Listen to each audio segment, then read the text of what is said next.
जय हिंद दोस्तों। जैसा कि आज 13 मार्च से दोस्तों आपका डीआरडीओ सेप्टेम्बर 10 ANA का एग्जाम आपका स्टार्ट हो गया है। तो फर्स्ट का एग्जाम समाप्त हो गया है। तो इनमें पूछे जाने वाले 20 जीके जिसके प्रश्न में से अधिकतम रेट प्रश्न मिल गए हैं, तो सभी प्रश्नों को देखेंगे विथ एक्स्ट्रा फैक्ट के साथ। चलिए वीडियो को शुरू करते हैं बिना किसी देरी के। तो देखिए आज का जो पहला प्रश्न आपसे पूछा गया था, खेलो इंडिया यूथ गेम्स का विजेता कौन है। ठीक है, ये क्वेश्चन दोस्तों आपसे पूछा गया था, खेलो इंडिया यूथ गेम्स का विजेता कौन है। तो दोस्तों आपका खेलो इंडिया यूथ गेम 2023 पदक तालिका में महाराष्ट्र 56 स्वर्ण 55 रजत और 50 का पदक के साथ शीर्ष पर जगह बनाया था। ठीक है, तो आपका महाराष्ट्र इसका राइट आंसर हो जाएगा। इसके अलावा हरियाणा आपका 41 स्वर्ण 32 रजत और आपका 55 कांस्य पदक के साथ दूसरा स्थान पर रहा था। इसके अलावा मध्य प्रदेश दोस्तों आपका तीसरा स्थान पर रहा था। और खेलो इंडिया यूथ गेम्स दोस्तों आपका मध्य प्रदेश में ही आयोजित हुआ है, मध्य प्रदेश के 8 शहरों में। ठीक है, तो ये आपसे क्वेश्चन पूछा गया था। एक क्वेश्चन देखिए पूछा गया था आपका, इनमें से कौन सा आपका हार्डवेयर नहीं है। ठीक है, ये क्वेश्चन आपसे पूछा गया था कि इनमें से आपका कौन सा है जो कि हार्डवेयर हम लोग देख सकते हैं और छू सकते हैं। तो इसका राइट आंसर दोस्तों आपका हार्डवेयर हो जाएगा। ठीक है, एक क्वेश्चन देखिए पूछा गया था, आरबीआई का स्थापना वर्ष क्या है, मतलब आरबीआई का स्थापना आपका कब हुआ था। तो भारतीय रिजर्व बैंक दोस्तों आरबीआई का फुल फॉर्म होता है। यह भारत का केंद्रीय बैंक है। यह भारत के सभी बैंकों का संचालक है। रिजर्व बैंक की अर्थव्यवस्था को नियंत्रित करता है। और इसकी स्थापना दोस्तों आपका कब हुआ था, तो 1 अप्रैल सन 1935 को दोस्तों इसका राइट आंसर हो जाएगा। 1 अप्रैल 1935 को reserve bank of India act 1934 के अनुसार आपका हुआ था। ठीक है, चलिए अगला क्वेश्चन की ओर बढ़ते हैं। अगला क्वेश्चन देखिए, तो पूछा गया था आपका, उज्जैन है जो कि कौन से नदी के किनारे स्थित है। ठीक है, तो उज्जैन दोस्तों भारत के मध्य प्रदेश राज्य का एक प्रमुख शहर है जो क्षिप्रा नदी या शिप्रा नदी के किनारे बसा हुआ है। तो आपका राइट आंसर शिप्रा या शिप्रा आपका राइट आंसर हो जाएगा। एक क्वेश्चन देखिए पूछा गया था, इनमें से कौन सा एनर्जी देता है, इस प्रकार का कोई क्वेश्चन पूछा गया था। तो दोस्तों हमारे बॉडी को कार्बोहाइड्रेट और वसा 2 प्रमुख पोषक तत्व है जो कि हमारे शरीर को एनर्जी यानी कि ऊर्जा प्रदान करता है। तो आप देख लीजिएगा इसका क्या राइट आंसर हो सकता है। एक क्वेश्चन देखिए पूछा गया था, प्रवासी भारतीय दिवस कब मनाया जाता है। तो प्रवासी भारतीय दिवस की बात करेंगे दोस्तों, तो ये हर साल आपका 9 जनवरी को मनाया जाता है। प्रवासी भारतीय दिवस की बात करेंगे तो ये क्यों मनाया जाता है, तो दोस्तों इस दिन महात्मा गांधी जो कि हमारे राष्ट्रपिता हैं, उन्होंने आपके दक्षिण अफ्रीका से वापस भारत लौटे थे 9 जनवरी 1915 ईस्वी को। इसी कारण 9 जनवरी को हर एक साल प्रत्येक साल आपका राष्ट्रीय प्रवासी दिवस जो कि मनाया जाता है। ठीक है, अगला क्वेश्चन देखिए पूछा गया था, इनमें से कौन सा एसिटिक अम्ल नहीं है।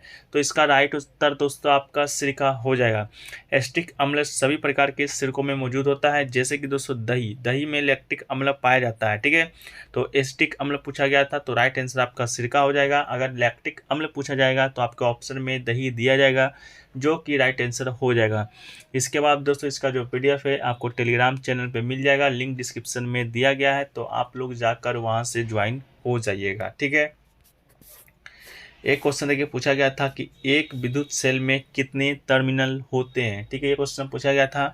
तो विद्युत सेल में दोस्तों आपको बता दिए तो 2 टर्मिनल होता है, एक धन टर्मिनल तथा एक ऋण टर्मिनल। विद्युत बल्ब में एक फिलामेंट भी होता है जो इसके टर्मिनलों से जुड़ा होता है। तो आपका पूछा गया था तो आपका 2 टर्मिनल इसका राइट आंसर आपका हो जाएगा। ठीक है, एक क्वेश्चन देखिए पूछा गया था, सेबी का स्थापना वर्ष क्या है, मतलब कि सेबी का स्थापना कब हुआ था, ये क्वेश्चन आपसे पूछा गया था। तो सेबी यानी कि दोस्तों भारतीय प्रतिभूति और विनिमय बोर्ड। ठीक है, इसका फुल फॉर्म होता है security exchange board of India. इसका जो स्थापना है आपको बता दें तो कब हुआ था, तो ये दोस्तों आपका 12 अप्रैल 1988 ईस्वी को हुआ था। भारत में प्रतिभूति और वित्त का नियामक बोर्ड है। सेबी अधिनियम 1992 के तहत वैधानिक मान्यता 30 जनवरी 1992 को प्राप्त हुआ था। और सेबी का मुख्यालय की बात करेंगे तो ये दोस्तों आपका मुंबई बांद्रा कुल में आपका स्थित है। एक क्वेश्चन देखिए पूछा गया था, संस्कृत व्याकरण के जनक किसे कहा जाता है। तो संस्कृत व्याकरण की बात करेंगे दोस्तों, तो व्याकरण आधुनिक संस्कृत के पिता पाणिनि संस्कृत भाषा का सबसे बड़ा व्याकरण हुए हैं। ठीक है, तो इसका ऑप्शन देख लीजिएगा, शायद हिंदी व्याकरण के जनक भी शायद आपसे पूछा गया था। तो हिंदी वैज्ञानिक व्याकरण का जनक पूछा गया था या संस्कृत व्याकरण का, आप लोग कमेंट सेक्शन में जरूर बताइएगा।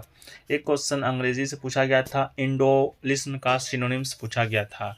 The word lazy and slothful are common synonyms of indolent. तो इंडोलिज्म प्रकार का कोई वर्ड मतलब कि दोस्तों नहीं मिला है। तो इंडोलेंट का जो सिनोनिम्स आपका होता है लेजी और स्लोथफुल, देखिएगा आपका हो जाएगा अगर इंडोलेंट का पूछा होगा तो। एक क्वेश्चन देखिए पूछा गया था, मोबाइल का ऑपरेटिंग सिस्टम मद्रास के द्वारा कौन सा बनाया गया है। तो दोस्तों आपको बता दें, भारतीय प्रौद्योगिकी संस्थान मद्रास के द्वारा विकसित एक कंपनी जेंडेक ऑपरेशन ने मोबाइल ऑपरेटिंग सिस्टम बनाया है। ठीक है, तो इसका राइट आंसर आपका JANDK हो जाएगा, जो कि भारत के 1 बिलियन मोबाइल फ़ोन यूजर के लिए लाभकारी हो सकता है। और इस ऑपरेटिंग सिस्टम का नाम दोस्तों आपको बता दें तो दोस्तों आपका भारोस है। ठीक है, चलिए तो दोस्तों इतना ही क्वेश्चन अभी तक मिल चुके हैं। और भी क्वेश्चन जैसे मिलेंगे उसको PDF में शामिल कर देंगे। PDF टेलीग्राम पे मिल जाएगा, लिंक डिस्क्रिप्शन में दिया गया है, तो आप लोग जाके ज्वाइन हो जाइएगा। और वीडियो थोड़ा सा भी यूजफुल लगा होगा, थोड़ा सा भी लगा होगा कि अच्छा है, तो आप लोग चैनल को सब्सक्राइब कर लीजिएगा और वीडियो को लाइक कर दीजिएगा। धन्यवाद।